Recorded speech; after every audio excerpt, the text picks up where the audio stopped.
Morning. Hi, welcome everybody to the September meeting of the Margaret Farm. We're here today with a small gathering of us. We don't have a quorum, so everything that we do tonight will be on an unofficial basis, meaning we're just not going to hold votes. We have a short agenda, and joining us again tonight will be Kathleen Adplanell, and she is the Director of Preservation for Lower Merion Conservancy. Before we hear from Kathleen and get to chat with her again, we're going to just go over, we're not going to review and approve the meeting minutes. Are there any advisory reviews that either of you may have been involved with in the month of August that we can chat about? No. Okay. Nothing to report there. We're flying through this agenda. That works for me. Yes. After last night. Okay. Kathleen. So You want me to come up? yeah, please do. Please do. That would be great. Welcome back. Yeah. The fan is So over the past month or so, we understand that Kathleen has been chatting with Dennis about following up on the earlier conversation when you were in July to talk about public participation and outreach and events. So would you care to give us an update on your last conversations with Dennis? Sure. Can I just interrupt momentarily? Sure. With Kevin Block absent, we do not have a meeting minute note taker. Yeah. Well, meeting. your computer is doing it. Okay. Okay. So we're good with that? We're good with that? We'll just do it from the recorded session. Okay, thank you. We're good. Great. Thanks for having. Well, thanks for having me back. As you said, last time I was here was in July, when the Margaret Farm had a discussion about ways that it could sort of satisfy, I think, one of the mandates in the ordinance, which is to educate the residents of Margaret about the historic properties, considering that the vast majority are in the historic district. So there was discussion about holding workshops, homeowner workshops, to address some of the big issues with repair and maintenance of older buildings. And Lower Merion Township has done some of these in the past. It's been a long time since they've done them. But what they've done in the past is offered workshops on the repair and maintenance of historic windows, historic plaster, historic mortar, masonry. So I reached out to a preservation professional who is very active in this kind of work. His name is Ray Sheffy. He used to work for the Fairmount Park Conservancy. He's now retired, but he teaches classes in historic preservation. Right now he's teaching at Bucks County Community College. And he's had 15 years of experience doing these kinds of workshops. So they're geared toward the lay kind of homeowner who doesn't really have skills and making repairs to the historic fabric, but these are sort of simple repair techniques, or even educating people about how to identify what kind of maintenance and repair they need to do on the historic fabric of their homes, and if they can't do it themselves, just being on the lookout to make sure that if they're hiring a contractor, they're hiring somebody who has a knowledge and expertise in sort of building construction, so that these repairs can be done in a sensitive manner. So in the past, and I've been to a bunch of these workshops, not just for the township, but for other municipalities, where Ray would bring in a window, bring in 2 sashes, and even the box, frame in it, and teach the audience how to make repairs to broken glass, to do reglazing, to assess the condition of a window.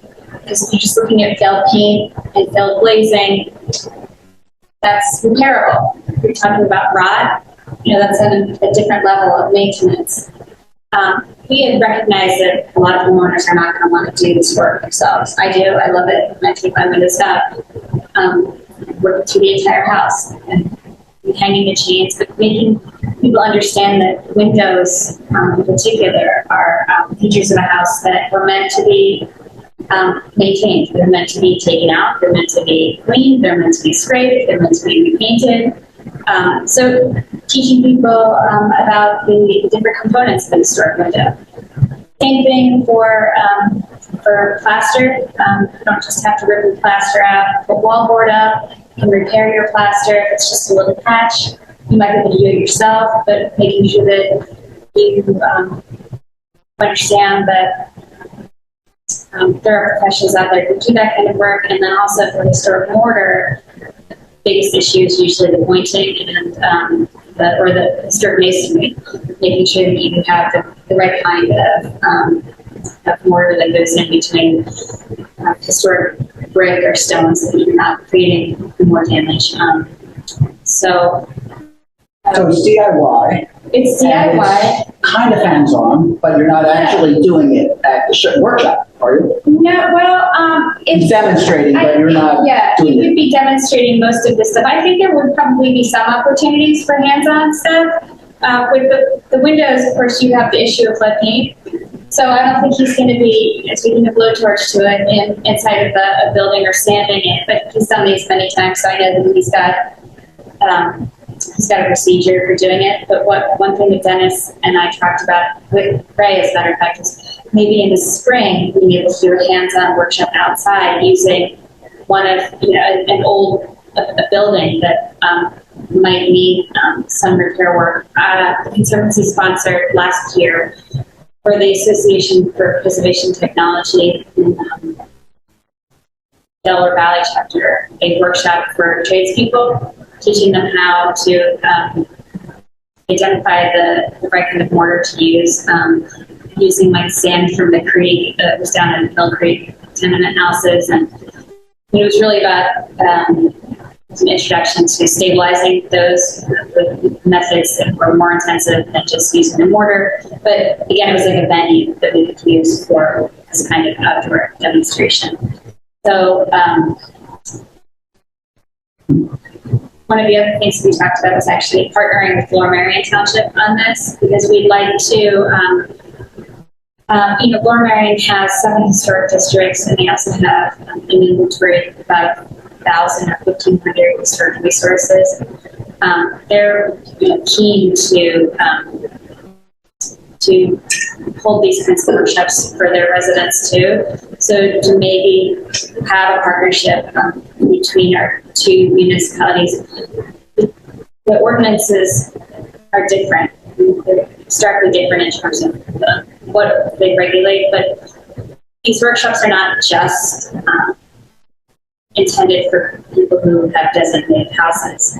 We know that most of the houses in the borough are designated. Certainly, almost everything that was built before 1945 is designated.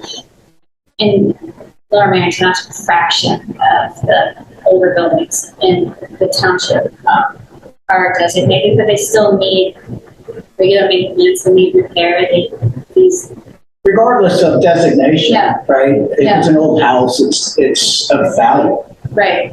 So our proposal is to pay the professional to do this work. It's a pretty small number that we've been throwing around, but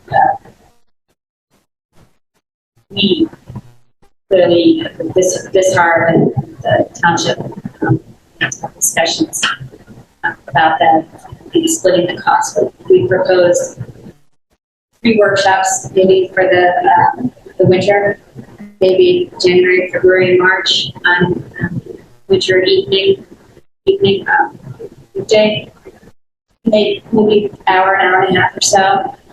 There's a lot of attendance. There's good attendance when Northern wants to have theirs. So this would be like a kind of a kickoff thing for this harm.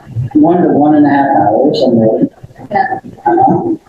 And it's been a while, I presume, a pandemic got in the way. Yeah. Do you, any sense how long ago it was since they did one? Oh, it was a decade ago that they last did it. Yeah, I think so. Yeah. And I think that they were doing them kind of regularly before then, but things get in the way and there are other priorities and so forth, but they were successful. Have you worked with the International Masonry Institute? I have. They're another sort of DIY, here's how we build a brick wall. And they have these types of workshops. Fun. I wonder if they would, I think typically they have something set up downtown somewhere where they do it. I don't know if they would be an additional resource. It could be. Do you know Roy Graffia? Do you know anybody from MI? So Casey Boyce Yeah, so I know come. Casey. Yeah. They could be a great resource. I know them both pretty well. They're actually based in Ardmore, so. Yeah, okay. Yeah. I'm just not sure how relevant it would be to this stock of housing here in Narberth. I think that it's worth reaching out to them for other kinds of programming. I know that the work that Ray Sheppy does, the consultant that we'd like to use, he really teaches to a lay audience. These are. Jen, would you mind repeating that? I am trying to take some notes. Just the It's the International Masonry Institute. And while they sound international, they're local. It's a chapter. They're headquartered in Maryland, but the Philadelphia area chapter is work here is done in Ardmore. I wonder if the spirit of DIY is as alive and well in Narberth today as it was 20 years ago. It used to be when I was starting to work on my house. The ring of hammers on the Saturday was definitely. Yeah. And I would venture to say perhaps less. I mean, if you're just looking at socioeconomics, you might get less people who are hands-on and more who would pay somebody. Yeah. But there's still going to be a cross-section, right? I mean, the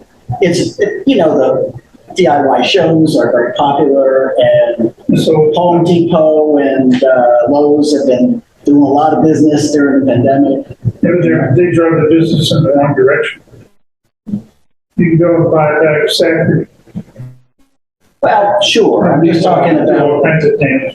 the demand for DIY. Well, what I've experienced, because I really love windows, and I think windows are really precious and finding features in the house. When I talk to people about repairing the windows, the first reaction that I very often get is that people didn't know you could really do that, or they look at a window and they think it's too far gone to save because it's the paint's peeling. They equate that with rot.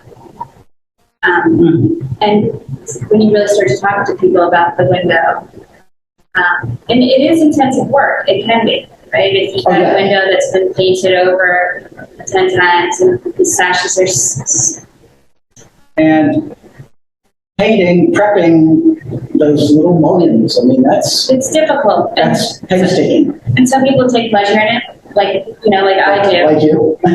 But for those who don't want to do it themselves, just understanding that there are contractors out there who actually do this kind of work, that the cost differential is talking about getting a good new wood window. Sometimes it's not much different than the cost of having your windows repaired and repainted and put back in. And the outcome with a storm window can often be the same in terms of the energy efficiency. And then, of course, at the end of the day, you have a really beautiful product. You don't ever get that baby glass back. You never can replicate the profiles of those muntins. And so there's so much to be said about a wood window. So just giving people the opportunity to make up their minds, to make good decisions with good information. And then if you decide, this isn't for me, that's fine. But You're just serving the public by being a resource and Yeah. giving information. yeah, and some people really do then. I would say a lot of people don't even realize that that's an option at all.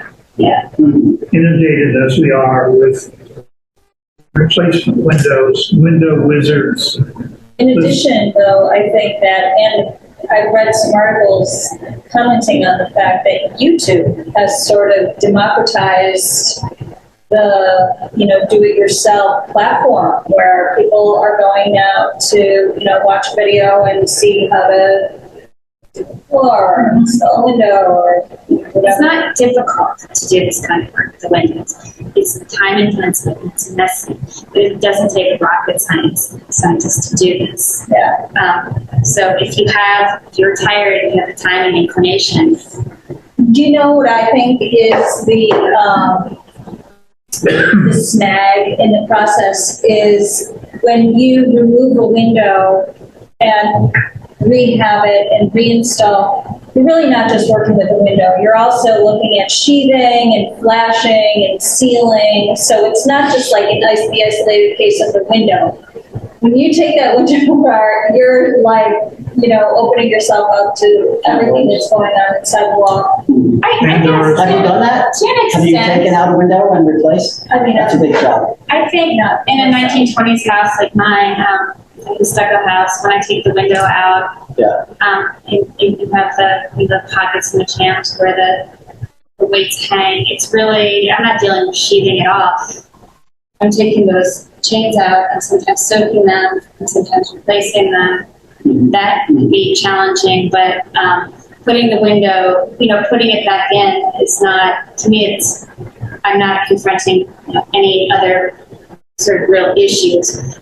Whereas if you're actually putting in a new window from Frame. Home Depot, the frame, then you're talking about Sure. the sheathing. And they're built to a and- different module so they don't fit. So you get into jam extenders and all kinds of other tricky carpentry stuff. But they're just a few components of the historic windows, the two sashes that we're talking about. But one of the things nobody seems to know how you access the pocket. Yeah, And it's designed, it's built to take it apart. yeah. And that's fun. I mean, if you don't want to do it, just learning about it can be. Well, maybe that's the thing to do, is to get somebody to bring in an old 1920s vintage window. I wouldn't go much. Yeah, I think that's what this professional does. Yeah, and then show how you take that. Ray brings in as an example. Yeah, or the other thing that he does, we've all had broken windows. And you don't have to take the sash out to fix a broken window. Right. You pop that glass out and take the glazing out, and you can do it with the sash still in there. You can cut your own glass if you want to. I've done that plenty of times. Right? And Yeah. It's not that hard. It just does take a little bit of skill development to do the, put in the seal, the strip around it, caulking, I guess. glazing. Glazing, Yeah. it's been a while. Yeah. Blazing points. Big mystery. Okay, so I would definitely benefit from the update. That'd be fun. I wonder what the turnout would be. My recollection in the township was that there were a lot of people.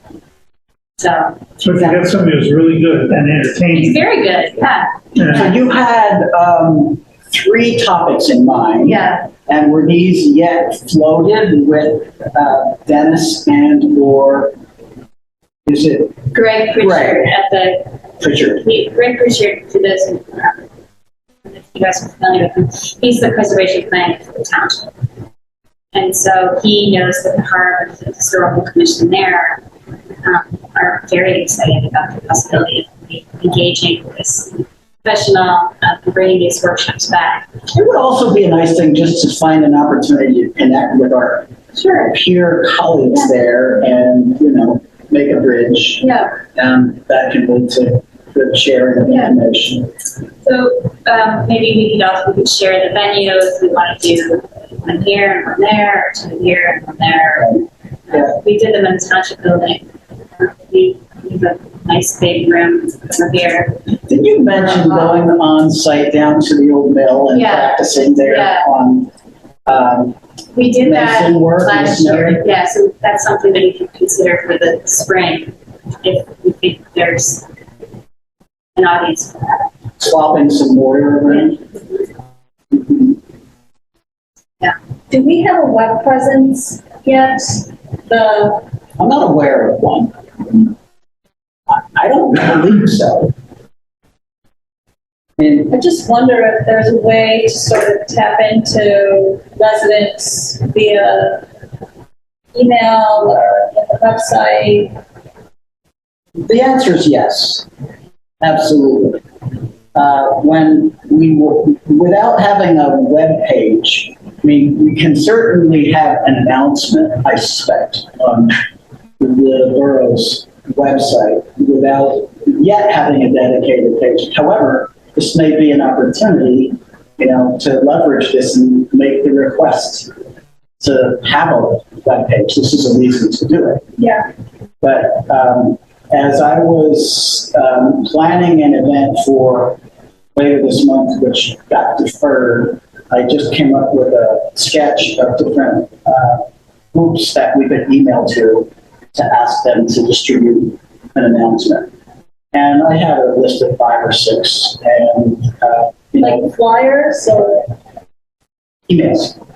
But it would be, a formatted event invite that goes out electronically. And, you can add paper flyers around the town if we're going to do You that. also too. use the Narber Facebook community network site, the civic. We haven't done anything yet to do that, but that would be one. Yeah. Or the 4th of July committee? They draw a big crowd. Yeah. Well, they have fireworks. But I think they also are responsible for Dickens Festival and like all the funded events. Don't think so. No, they're not doing They're Dickens. not? Not Dickens. No, They- Dickens is its own little group that's, Okay. I thought Which they were all the is same run by organizing committee. Ed Ridgway. Average way. Okay, Contract got it. Yeah. and some of the other events are also sort of under this. Yeah, Nonetheless, yeah. But there are definitely a number of good also venues the like that to official send town out crier. messages to get the word out. Love it. It's like they're- All right, so this is good. You had suggested then windows and Plaster plaster and masonry. Yeah. We also talked about roofs. Maybe that's something that we could, nobody's going to be doing their own roof. But actually, I have to have my roof redone, and I'm bringing the information that I've gathered about different contractors to the Historical Commission in Lower Merion just for this unofficial review. Because I have a 1920s house and it's stucco and it used to have a shingle roof. I can't afford a shingle roof or a wood shingle roof. So I have to have asphalt. But the Historical Commission is really great about working with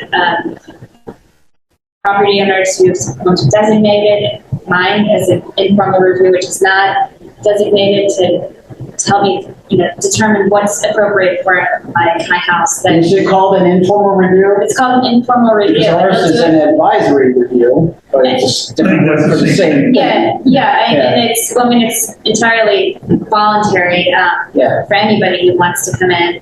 Very often people will come in for an informal review if they do have a listed building before they get to the formal review, just to say, hey, this is what I'm thinking, what do you think? So that, they don't waste all their time with the contractor and come back with something that's not approvable. Yeah.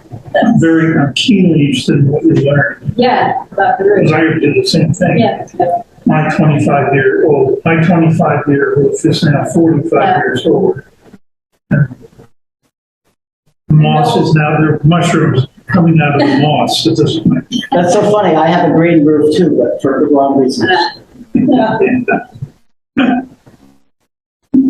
Yes. Yeah, so roofs could be another one.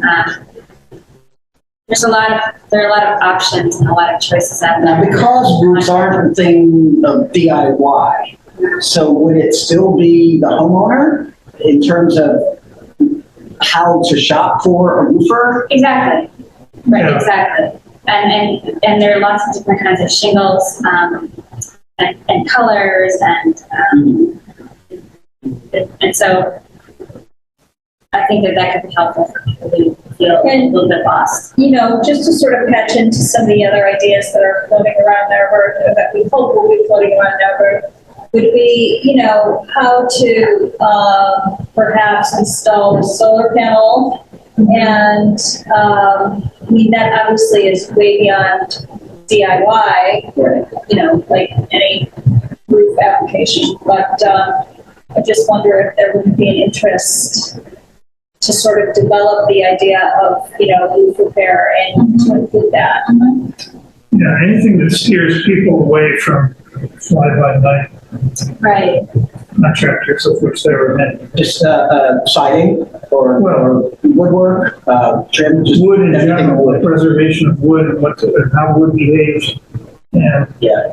why you shouldn't wrap it in aluminum. I think that's an excellent idea. I think that there are lots of opportunities to do these kinds of workshops. So maybe 3 in the winter, and then we come back around. Do you have a sense that the ones that you're suggesting here are perhaps the ones that are going to be most popular? Yeah, I think that's kind of the low-hanging fruit. So those are the maintenance. And if they get bamboozled, Yes. like, Well, I think your point about not wrapping something in aluminum or the vinyl is a good point. Dennis and Ray and I talked, and Ray is the professional, about maybe doing a workshop just on the whole building envelope and the do's and don'ts. And you're talking about why is this soffit? Why is it covered with this vinyl? Yeah. It doesn't need to be. Is this because you don't want to maintain it, or is this because the contractor told you that you need to put vinyl here? Or you have to wrap your windows, the trim and vinyl, those kinds of things. Right. Gutters, right? We'll always look at the K gutter. Yeah. Here's an opportunity to say, there's a half round, and it's. Does that fall into this category of the building envelope? I think so. Yeah. Good. Okay, that's great. So we talked about topics, we talked about the possibility of when and where and for how long. Weekday evenings, January, February, March, 1.5 hours. And you need to do some, I guess next step would be submit the proposal, get some review, consideration, agreement. Maybe we could do that at our next meeting to have a decision and move forward with it. Yeah. Share a proposal. And then the township and the borough have some kind of. Well, personally, I think it sounds great. Okay. And how do you both feel about the concepts? I think it's a great concept. I think that's basically what we signed up to do in terms of public outreach. Right. I don't know how to make it sexy, but it has the potential to be boring. It could be, but I think it's not just going to be. I have a suggestion on that. You could be a co-presenter. Oh, no, it's funny. I was thinking That was a joke. you could do a good cop, bad cop routine. I mean, honestly, I like the idea of the building envelope very much. I think that it's something where anybody with a question would come with their question. If it was, you know, just about roofs and somebody had a question about windows, it would be exclusive. So I like that. You know, I wonder about James Hardy board, the fiber cement board. It's gained so much traction in the industry, and you're talking about wood and wood construction. And I think, you know, when you think about the integrity of construction, the first material that comes to mind is wood. It has grain, it has an integrity, and it's like the first thing you learn when you study construction.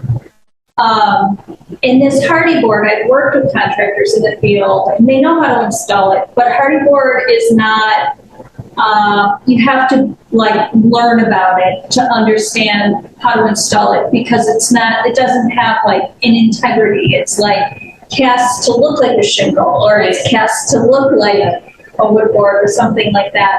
And I'm just kind of wondering on the subject of the building envelope and all the layers that go into building up a hardy envelope or clad, hardy clad. What are your thoughts about hardy board? And just one additional thing about it. I worked on a project that it was a historic district in Buffalo, New York. And the neighborhood it was historic.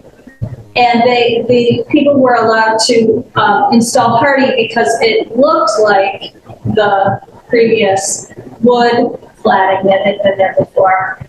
If they couldn't or didn't want to maintain, because hardy does have a 30-year warranty. You know, the original. Well, it is the Historical Commission in Long Marion Township and the HARP regularly approve hardy board in place of wood, and I mean, now there's hardy board for just about everything, right? I don't think that it replicates wood well. I'm not a fan of hardy board, but I understand why the Historical Commission and HARP, it's a balance. It's always been about balance. Is it cost effective? I mean, is that why it's used instead of wood? Yeah, I mean, it's a composite, so it's Cement. rock. Portland cement base. But it doesn't, I can So try. what are the arguments for using it instead of wood? Is it for cost? Is it for durability? Cold paint. It's actually got a lot of virtues. It does, and speaking of holding paint, I have to say.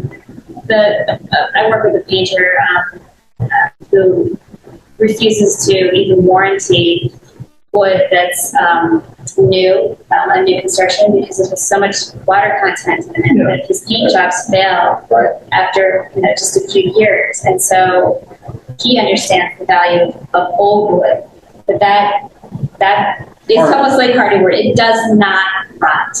The really old stuff. It's so dry and it's so hard. But the hardy board for me, the issue is, if it's on like your dormer cheeks or something, you can't see that's really far away. You can't see that, and sure, it can look like wood. But I think when it's up close, and it's horizontal siding, to me, it doesn't appear like wood. But again, I do think it's a balance. And here, I don't think that's even something that this commission looks at, right? When you're talking about replacement of historic materials and so forth, and the columns, porch columns, you can also have that kind of composite. Yeah. But that could be something that's. You do the columns or else you do the columns. It's parallel, it's extruded, so it's got no emphasis at all. I think that these materials are getting better, and better and better. I mean, what surprises me is that James Hardy has monopoly. Nichihad doesn't even sell in this region. They're like, they're headquartered in Atlanta, Georgia, and as far as I know, they're the only other manufacturer of fiber cement board. I think that, to my mind, I can't believe that hasn't, they don't have competition. I don't know what the cost differential, if you're looking at like a shingle, because that's where I think they really kind of fail. I think that the siding can be painted, and maybe you can paint it 3 or 4 times. But I think that the shingles really don't replicate the wood. Yeah. Wow. Well, wood shingles are thin. Yeah. The shape, Yeah. shingle Yeah. is 3/8 to an inch or up to a half, maybe. And then that's hard to get in a brittle material. It's going to break. You know, it would be very cool to have as part of an envelope, seminar or whatever, workshop would be, have you seen, and I'm forgetting the technical term, and I'm sorry for getting us off track, but it's like the burnt wood that they do in Japan, and it like,